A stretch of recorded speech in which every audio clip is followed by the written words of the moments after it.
కల్కి movie update చూస్తుంటే రోజు రోజుకి పిచ్చెక్కిపోతుంది ప్రభాస్ అన్న ఇండియన్ సినిమానే వెళ్తాడు అనుకున్నాం, కానీ ఇలాంటి టీజర్స్ చూసాక అనిపిస్తుంది హాలీవుడ్ ఇండస్ట్రీని కూడా వెళ్ళడానికి చాలా ఛాన్సెస్ ఉన్నాయని. ఆ బుజ్జి ఇంట్రో ఏంటి బాబు, అసలు ఆ ఇంట్రో చూస్తుంటే బుజ్జి ఇంట్రో పిచ్చెక్కిపోతుంది.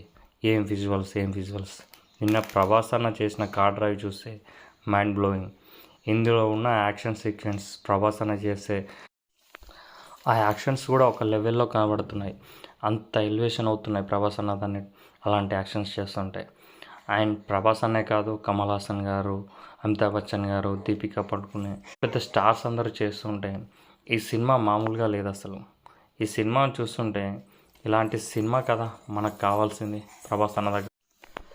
ఇలాంటి సినిమాతో ప్రభాస్ అన్న ఇంతకుముందు 2,000 కోట్లు కలెక్ట్ చేసింది ప్రభాస్ అన్నది బాహుబలి సినిమా, కానీ ఈ సినిమాతో 3,000 కోట్ల ప్లస్ ఈజీగా కలెక్ట్ చేస్తుంది. అలాంటి స్టామినా ఉన్న సినిమా ఇది.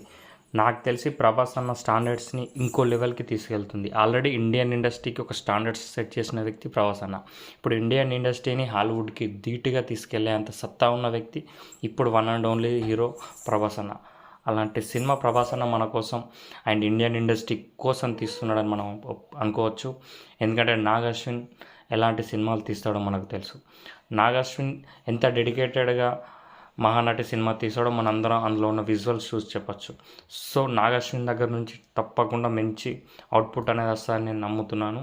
అండ్ ఆల్సో కమల్ హాసన్ గారు, అమితాబ్ బచ్చన్ గారు, రానా గారు, దీపికా పడుకునే, దిశా పటాని ఇలాంటి స్టార్ కాస్ట్ అంత ఈజీగా ఏ సినిమాని పడితే ఆ సినిమాని ఒప్పుకోరు. సో వీళ్ళంతా కూడా ఒక సినిమాని ఒప్పుకున్నారంటే తప్పకుండా మనం ఊహించిన దానికంటే నెక్స్ట్ లెవెల్లో ఈ సినిమా ఉంటుందని మనం అనుకోవచ్చు. అండ్ జై ప్రభాస్ అన్న ఫ్యాన్స్ ఉంటే please comment and like and share.